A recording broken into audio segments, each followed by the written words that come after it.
Morning students.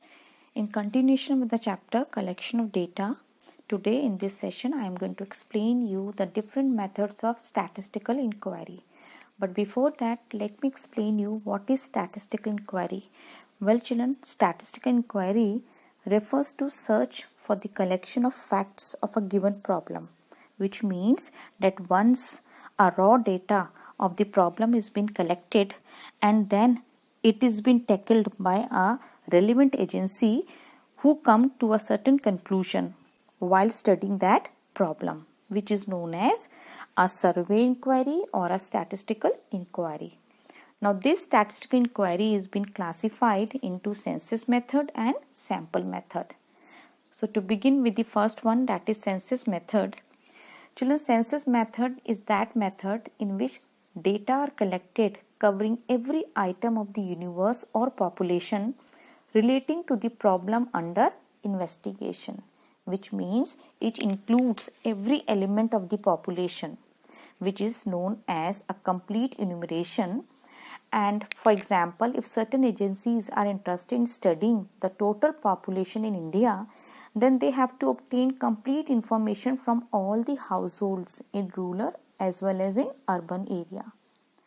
And children, do you know that the census has been taken out after every 10 years, under which a house to house inquiry is carried out covering all households in India.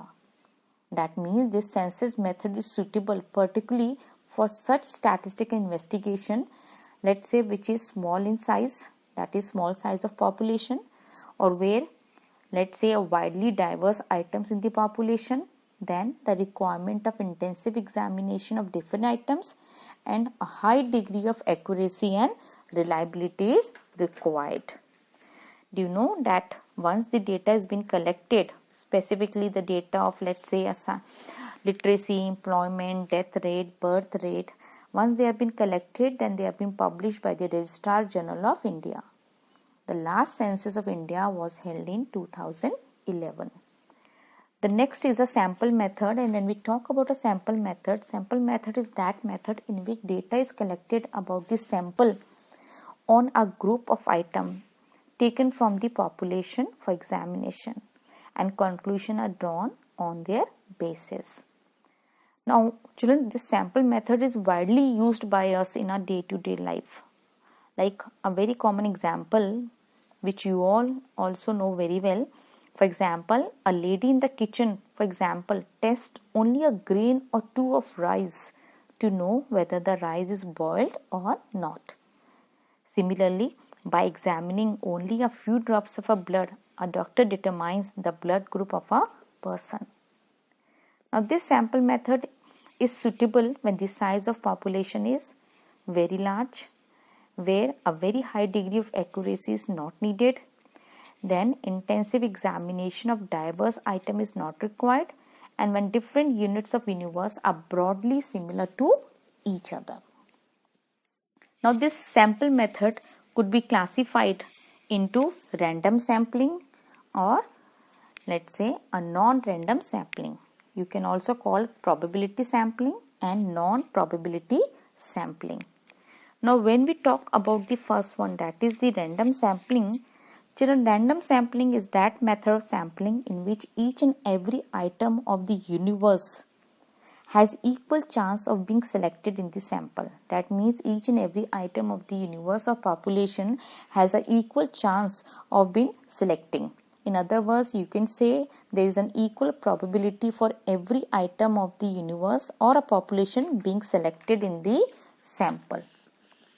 Now, let's say if the government wants to determine the impact of rise in petrol price on the household budget of a particular locality, then for this a representative will use a random sampling.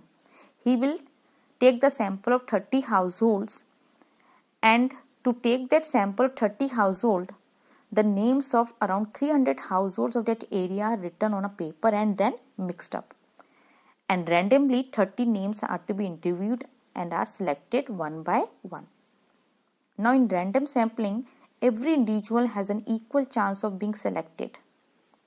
That means that under random sampling, most of the time the people, they get a chance to be selected. Whereas when we talk about a raw non-random sampling, or you can say non-probability, then there may be a situation, let's say, that you do not have a chance to select. That means there may be a situation that you have to select 10 out of 100 household in a locality. Now in that condition, you have to decide which household to select and which to reject. You may select the household conveniently situated, or the household known to you or to your friend. Now in this case, you're using your judgment. Sometimes you are biased also in selecting 10 household. So this way of selecting 10 out of 100 household is not a random selection. In a non-random sampling, all the units of population do not have an equal chance of being selected, and convenience, or let's say a judgment of the investigator, plays a very important role in the selection of a sample. Now here they generally select on the basis of judgment, let's say purpose, let's say convenience or quota, and non-random samples. So children, these are the two different non-random sampling and non-random sampling under the statistical inquiry. Thank you. Good morning, students.